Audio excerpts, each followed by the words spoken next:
This is Idiot with a Library Card, and on today's show I'm going to recommend a pretty popular book. You could probably say it's the most popular book of all time. This book is recommended on TV shows, especially late at night. I've seen the book recommended on signs all around my town and other towns. In fact, located in the town of Conshohocken is a whole society built around recommending this book. The book I'm talking about, of course, is the Bible. Now, before my non-church-going listeners turn off the show, I want to say that although I'm going to talk about beliefs and things like religious experience, my recommendation and push to read the Bible is not going to be religiously based, mostly. I'm not going to try to convert anyone. I'm going to try to make this show as inclusive as possible because I want to cover the way the Bible would be good for different people at different times in their lives and what different types of people could get out of the Bible. It is, in fact, a book of books, so there are many different books that have a lot of different writing styles, different lessons, and different things to get out of those individual Bible books. The first recommendation I'm going to make is that if you do, in fact, read the Bible regularly, you might want to upgrade to something like a study Bible. I have this great Lutheran study Bible. It's really terrific. It's full of notes and like side articles and background on the books of the Bible that you're about to read. It's so full of information and so interesting. It's terrific. So if you're someone who regularly reads the Bible, try to upgrade and see if you can find a Bible with some really good notes. The other cool thing is, for a library plug, there are actually, at a secular library, the county-run libraries, there's a ton of books about the Bible, really interesting takes on the Bible and stories in the Bible, not just from Christian scholars, but from all sorts of different scholars. There's a ton of YouTube videos and podcasts about the Bible from a religious angle and a secular angle. And if you're someone who's interested in that, I would definitely recommend checking all that stuff out. And in fact, actually, the library even has Bibles if you're someone who doesn't have a Bible. But I would also say that the Bible is a pretty easy book to get your hands on. There's a ton of organizations that give them out. You can buy it for pretty cheap. It's free online to just read or to listen to on YouTube, and other podcasts, and archives.org has a bunch of different readings of the Bible from King James to Modern American. There's a ton of different options on how to read or absorb the Bible, so it's definitely something I would recommend checking out if you're interested in the Bible. There's a million ways to get it. It's the most written book, or it's the most produced book, and it's also, under public domain, so you can find it basically anywhere. I would suggest a study Bible, but that's for people who are actually really regular Bible readers. The study Bible adds another dimension. So, and I would recommend, if you are a Bible person, to try to read a book a year. And I don't mean the whole Bible, just try to read a full book of the Bible a year. I don't think it's too much, and some of the books are really neat and worth a read, especially for Christians and Jewish people. But I'm gonna now focus on secular people who may not have ever picked up a Bible or read a full book of it. So for people who do not read the Bible, or the idea sounds like a waste of time, and funny enough, it's not just secular people or atheists that feel this way. There are Christians that also look at the Bible and like, yeah, I hear it from the pastor. I don't really need to read the book. Totally read the book. I think it's worth everyone's time. But I do want to be careful. I don't want to be judgmental or assigning homework. I do recommend reading a lot of books, and this just sort of falls into reading another recommendation for reading a book. It just happens to be a holy book that's held up by many people as the words of God. So it's a little harder to just like give a light recommendation, like, yeah, it's a pretty cool book, but that actually is what I'm going to do, is just sort of recommend it without trying to convert anyone or saying, if you read it, you'll have a closer relationship with God and that will bring you out to church secretly, like I'm scheming against you. No, I think it's an important book to read, and I think it's an interesting book to read, even if you are not religious. And I do want to focus the show a little more on that, because religious people, especially Christians, generally read their Bible, but not all of them do. And if you fall in that category, that is the type of person I would strongly recommend they read their Bible. But I'm gonna focus more on my secular and atheist listeners at the end of this. But I would love for the Bible folks to listen and comment and give me some input on what they think about the show, and if they'd recommend different books of the Bible for beginners. One of the reasons I think you should probably pick up and read a few books in the Bible is that it might be the most culturally important book in our society. I can't think of one that's more important, but yeah, I think it's the most culturally important, and that there's a lot of references even today, and those references are getting less and less, but there's a lot of references in all sorts of artwork that reference the Bible, and I tend to think even if you know it references the Bible, it makes those cultural references more impactful if you're aware of the stories and sentiment behind them. The thing is, this book is in a lot of ways the underpinning of our society. I think there's a few revolutions, and I use that in quotation marks because I'm not talking about the American Revolution or the French Revolution. I'm more talking about philosophical and scientific revolutions that happen. And one of those, and really the most important for this country, because I actually think this revolution, more than even the American Revolution, birthed this nation. I'm talking about the United States. I don't know how many international listeners I have, but I'm talking about the United States, is the Enlightenment. And it's interesting because there's some real debate about what the Enlightenment is. Whether the Enlightenment is something that was built up from the foundation of the Bible, and that the fact that the Bible became more distributed through the society and better understood as the Bible was made available to all people when it was translated into readable languages by Martin Luther and others, obviously, but Martin Luther sort of spearheaded that movement. That the Enlightenment was then built from our Judeo-Christian start, that it was just the next step in that evolution. Others would say that the ideas of the Enlightenment came about in spite of the Bible, and that they don't follow that progression of human advancement, but actually it's a hinge point where we're going in one direction and sort of a Christian-dominated, unscientific direction, and then we pivot during the Enlightenment away from Christianity and unverifiable beliefs to a more enlightened, scientific mindset as a society. The cool thing about it, though, is wherever you fall on that debate, you can read a few books in the Bible and sort of support your argument, or even maybe make you look at how you felt about the Enlightenment and Christianity's hand in it, whether it was a encouraging force or a retarding force. The Bible opens a few of those doors, and it's an interesting book in that way, that you can read a verse and sort of see where the Enlightenment came from, but you can also read a verse and see where the Enlightenment was shifting away from certain beliefs in this book and other books. The second part, and this is sort of a religious aspect argument, is that I would say in this society, and especially modern times, we've played down how important it is to think about things like the nature of existence and how someone should live their life properly. Now, the Bible is obviously full of suggestions for both those things, the nature of existence and how you should live your life. It's one of the most robust books that deals with things like the philosophy and nature of existence, and hard to talk about spiritual feelings that we have, the out-of-body type experiences.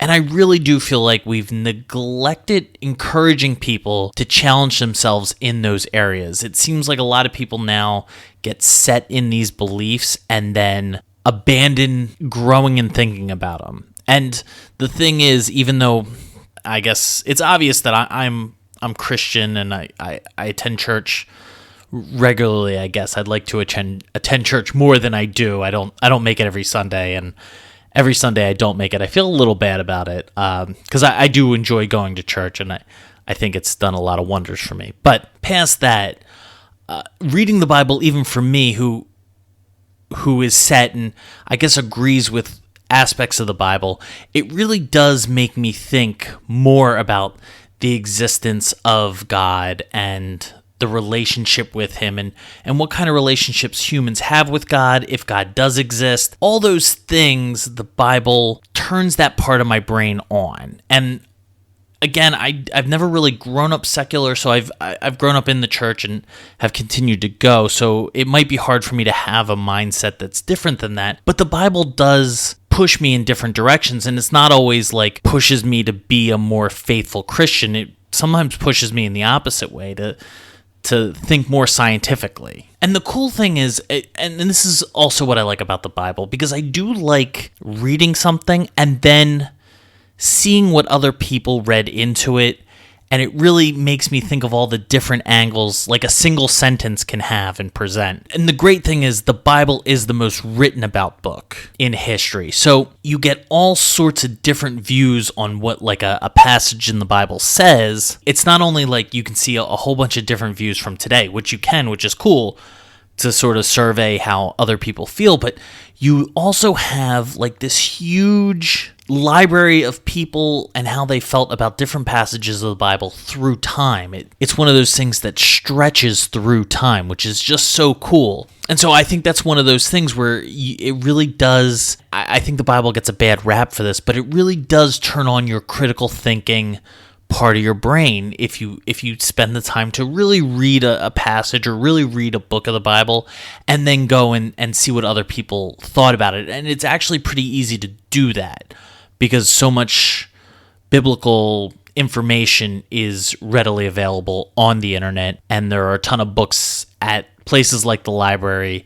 There's all these buildings dedicated to churches, and most pastors are very sociable people. I find it weird if you weren't sociable and decided to become a pastor. Not only that, they generally like to talk, especially if you approach them respectfully. And you'll hear all sorts of interesting things because pastors are also, from my personal experience, a lot of pastors, priests, whatever, men of the cloth are some of the most well-read people I know. And it's just really great to be able to ask them questions and talk to them. So I would always also suggest having a few relationships with the pastors in your community.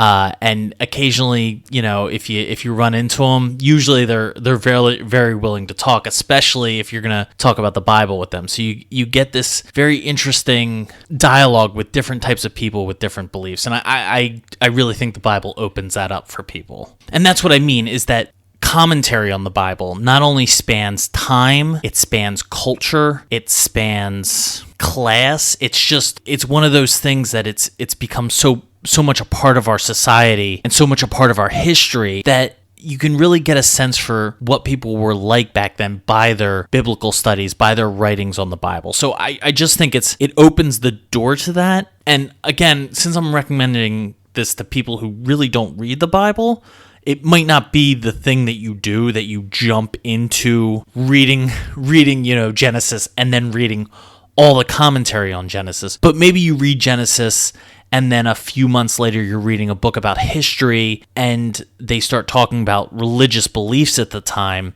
and you get a better grasp on it by just, reading a book in the Bible. And again, the thing is, thinking about these things, thinking about the nature of existence, it really is something we lack. It's not something taught or really encouraged in public schools, which is fine. I'm not pushing for public schools to necessarily push religious beliefs. I think that would be bad. I'm not for that. I would like to see more comparative religious classes made available at public schools, but that's for high school kids anyway. And I think younger kids, the way to get them into looking at the nature of existence, to me tends to be, taking them to church and stuff, but encouraging them to read a Bible or reading a Bible yourself and thinking about it and then talking with your kids about it is something that can be really interesting to get their perspective on it. Because children also have interesting perspectives on things like the nature of being and existence and what the good life is. So I actually think it's one of those books, and it's got a self-help aspect to it, I would say. It's one of those books you can read, and it may help you along. It may make you a better person all around. And I think at least it'll make you a more well-rounded person if it's not a book you've really picked up. It's a really well put together book, and it's not naturally put together. It's not like these stories all happen in order and the Bible just was produced.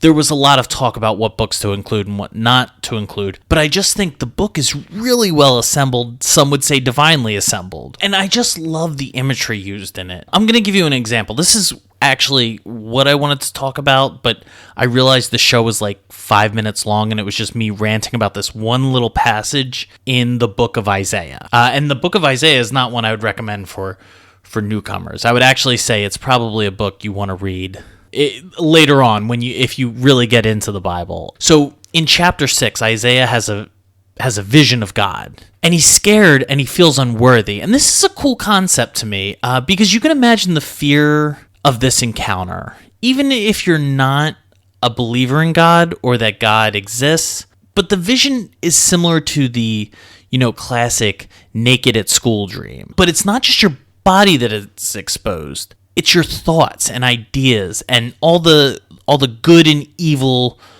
all the done and undone actions you've taken through your life, all exposed to this being. And here's the thing, it's not like you're exposed to just some person, like all your flaws and physical and mental and emotional, all those flaws have been exposed to someone who also has flaws, but we're talking about being exposed to the ideal person.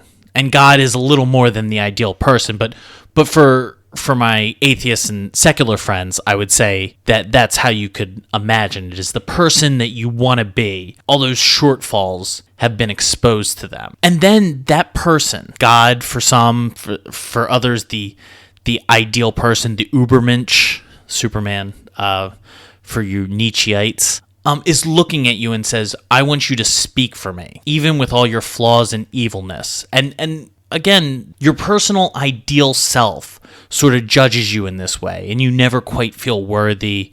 And so are you worthy to speak for your best self? Even though you're a flawed, terrible human being. But it's not only that God asks this person, and again, like your ideal self. So I'm just going to do this one more time because I don't want to keep saying, or your ideal self, but God or ideal self. I'm going to use the word God, but if you don't believe in God, it's the ideal self for this passage. So again, God, it's a vision, and God asks this Isaiah to speak for him, and he feels completely unworthy. But an angel comes down with a hot coal from the temple, because he's sleeping in the temple, and presses it to his lips and cleans his words. And well, it says in the book, and this is a translation of it, it purifies his words. And this works on a few levels, and it's pretty cool imagery if you ask me. Just the hot coal touching the lips, and not burning the mouth, but burning away the lies and the misstatements that you're going to make. And it's an imagery that again, as I said, works on a few levels. If you're going to speak for your ideal, you have to purify your works, and you have to purify your words. You have to make sure, if you're speaking for your ideal, you have to make sure you're using your words in the ways that you want to use them, and that your words are truthful and purified of dishonesty or malintent.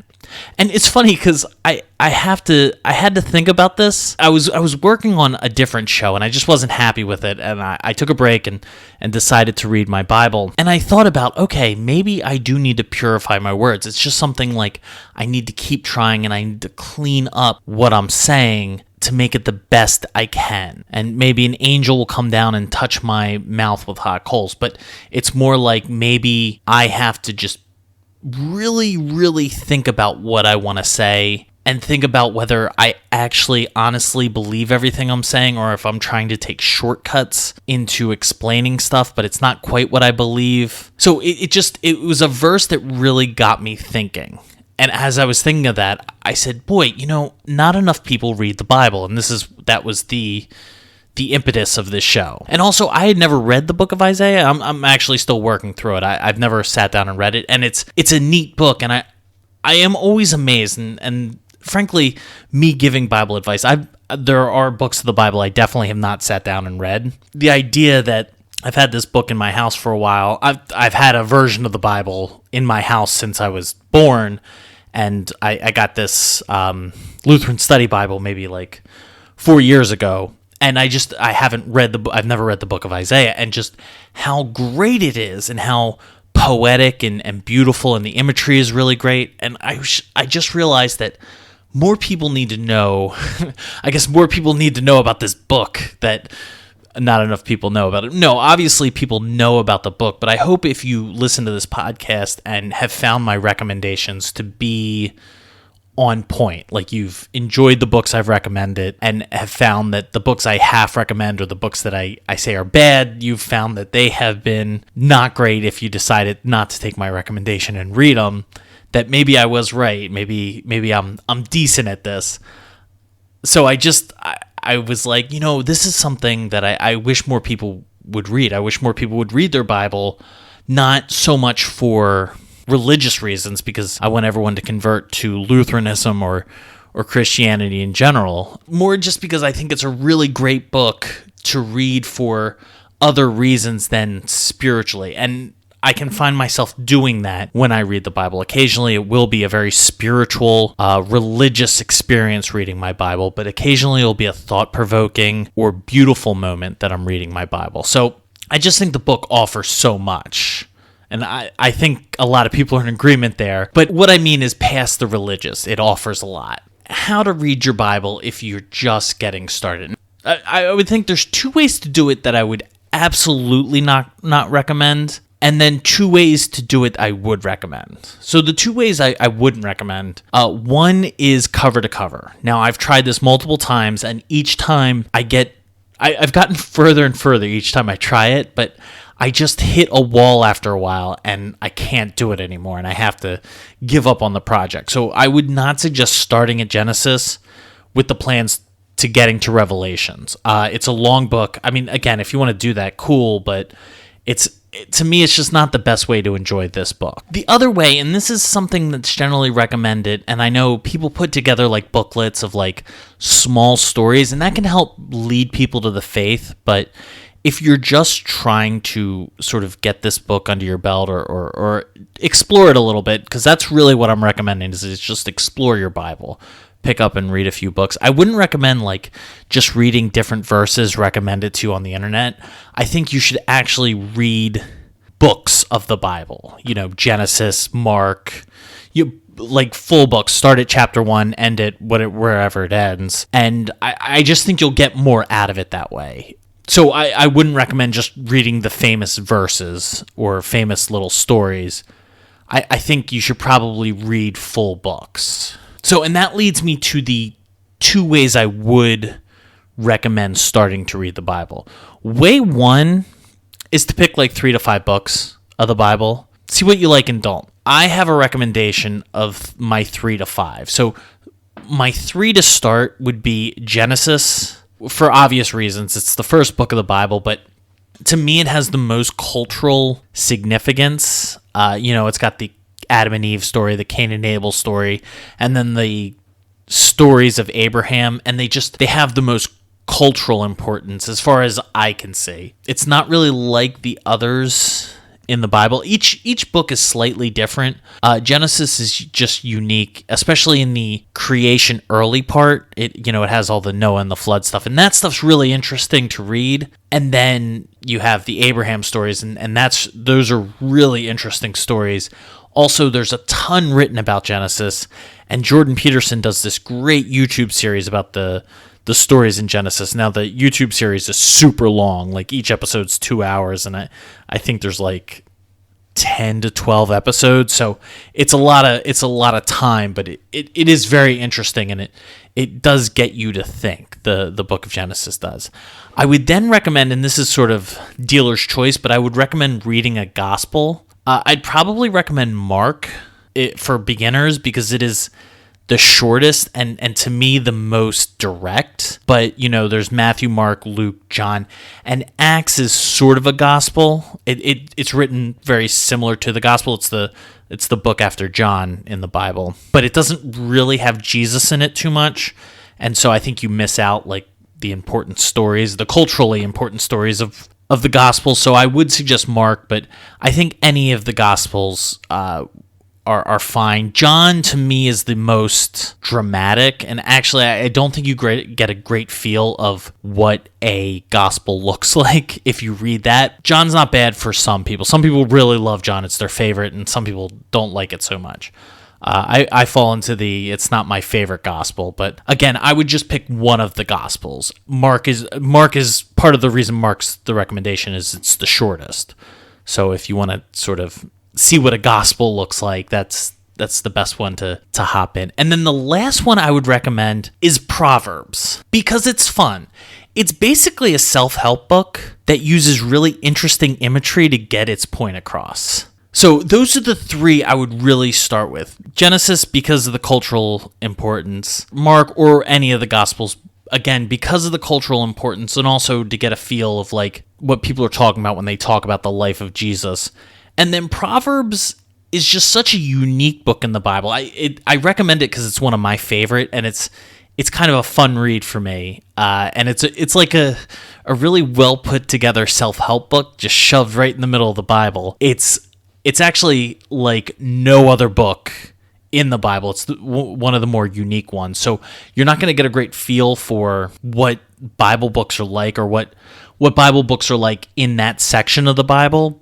You'll enjoy it. It's an enjoyable book, and it's one of those recommendations. I say it's a fun book to read, at least for me. If you want two additional ones, Exodus is like the second probably most culturally important one. Obviously, if you don't know, that's the story of Moses taking the Jews out of Egypt, and then the 10 Commandments show up and all sorts of other things. And so Exodus is like the addendum. And then if you've really enjoyed it or want to keep this project going, the fifth and last, I would recommend one of the letters to one of the churches. And what I mean by that is after the book of Acts, which is sort of like the fifth gospel, all the books, with the exception of Revelations, are letters to churches written by Peter and John and Paul. And these books are cool because they really do have this is how you should run a church. And I think if non-Christian,